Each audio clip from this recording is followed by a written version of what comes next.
గత కొన్ని రోజులుగా మాకు నోటీసులు ఇస్తున్నారండి. ఆ నోటీసులు ఎందుకు ఇస్తున్నారంటే మేము షాపులు తొలగించేయాలని. మా షాపులు తొలగించేసి మేము ఎక్కడికెళ్ళి బతకాలండి మాకు అర్థం కావట్లేదు. మేము పుట్టి పెరిగింది ఇక్కడే. మేము బతుకుతుంది ఇక్కడే.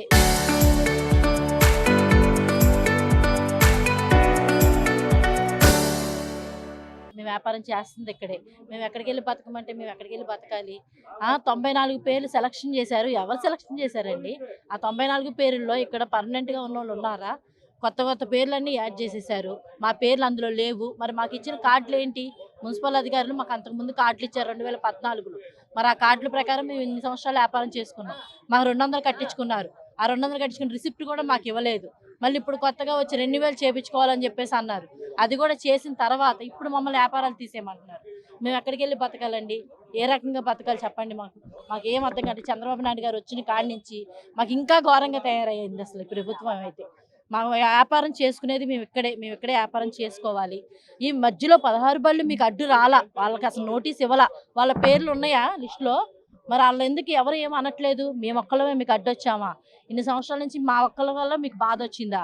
మేము ఎక్కడి దాకన్నా తెగిస్తామండి. ఎంత దూరమైనా ఎళ్తాము. మమ్మల్ని కదిలిస్తే మేము ఇక్కడ కదిలేదే లేదు. పెట్రోల్ పోసుకొని ఇక్కడే అంటించుకొని, ఇక్కడే తగలబెట్టుకొని, ఇక్కడే చచ్చిపోతాం. అది. సార్ నా పేరు గౌరీ. నేను ఇక్కడ ఫిష్ మార్కెట్ ఎదురుంగా వర్క్ చేసుకుంటాను. ఇప్పుడు కాదు సార్, ఇది ఇప్పుడు మాది మూడో తరం. మాకు అప్పుడు లైసెన్సులు ఇస్తానని సచివాలయంలో మనిషికి 200 చొప్పున కట్టించుకున్నారు. ఆ స్లిప్‌లు కూడా ఇచ్చారు. ఇప్పుడు అడ్డంగా వచ్చి మాకు నోటీసులు ఇచ్చారు. మేము ఆ నోటీసులు ఇచ్చినప్పుడు మున్సిపల్ ఆఫీస్‌కెళ్ళి దానికి రిప్లై ఇచ్చాము.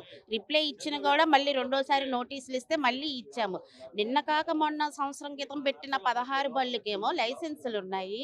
గత 30, 40 సంవత్సరాల మట్టి సైడ్ ఎంప్టీ. మేము ఏ ట్రాఫిక్‌కి ఇబ్బంది పడము. బట్టల షాపోళ్ళకి ఏది లేకుండా ఒక సైడ్ ఎంప్టీ పెట్టుకున్నాం. అలాంటిది మా మీద ఇప్పుడు సడెన్‌గా వచ్చి మీ షాపులు తీసేయాలమ్మా, మీకు ఇక్కడ పేరులు లేవు, అది ఇది అంటున్నారు. ఇది ఎక్కడ న్యాయమో మాకు తెలియట్లేదు సార్. మేము పుట్టి పెరిగింది అంతా ఇక్కడే. మా జీవనోపాధ్యాయం తీసేస్తే ఇంక మేము ఏం చేయాలి సార్? చెప్పండి మీరే.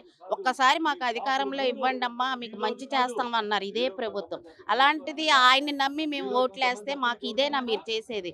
ఎమ్మెల్యే గారొచ్చారు, ఎంపీ గారొచ్చారు, కార్పొరేటర్ గారొచ్చారు.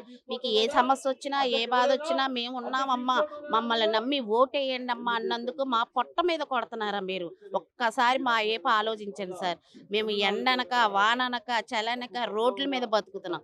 మా పొట్టల మీద కొడితే మేము ఊరుకునేది లేదు సార్. కావాలంటే కుటుంబం మొత్తం రోడ్డు మీద పెట్రోల్ పోసుకొనైనా సస్తాం గానీ మేము ఇక్కడి నుంచి కదిలేది లేదు sir. Fish market Mahant market ఎదురుగా గత 50 సంవత్సరాలు ఇది మాది మూడో తరం. మా అమ్మమ్మ తర్వాత మా అమ్మ, మా అమ్మ తర్వాత మేము. నెక్స్ట్ మా పిల్లలు కూడా ఎక్కేశారు చదువులు లేక. ఏంటి మా పేద బతుకులు. ఏదో మా బతుకేదో మేము బతుకుతున్నాము. హాయిగా చక్కగా కడుపులో నీళ్లు కదలకుండా వ్యాపారాలు తెచ్చుకొని కాలు మనీళ్ళకి డబ్బులు తెచ్చుకొని గవర్నమెంట్ కూడా మాకు ఒక రూపాయి సాయం చేయాల, లోన్లు ఇవ్వలే, ఏమి ఇవ్వలే. వడ్డీలకి కాలు మనీళ్ళు తెచ్చుకొని వ్యాపారాలు చేసుకుంటున్నాం. వ్యాపారాలు చేసుకుంటున్నా బాగానే ఉన్నాం. 16 బళ్ళు మధ్యలోకి వచ్చినాయి.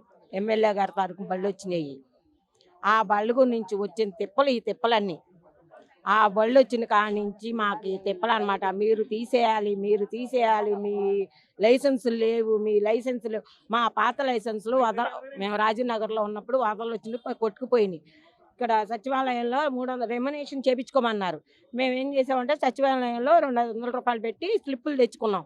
అవి ఇక్కడ గల్లాపెట్టలో ఉండిపోబట్టి ఇక్కడ బతికినాయి ఆ గుర్తింపు కార్డులు. అక్కడ పాత 40, 30 సంవత్సరాల నుంచి ఉన్నాయి, పోయినాయి ఫోటోలు. ఇప్పుడు ఈ చూపించినా కూడా మీ పేర్లు లేవు అంటే 16 వాళ్ళ బళ్ళ నెంబర్ పేర్లు మాత్రం ఉన్నాయి, మా పేర్లు లేవు. ఇవి తీస్తే మేము ఊరుకోము. మేము దేనికన్నా సిద్ధంగా ఉన్నాం, దేనికన్నా పోరాడతాం.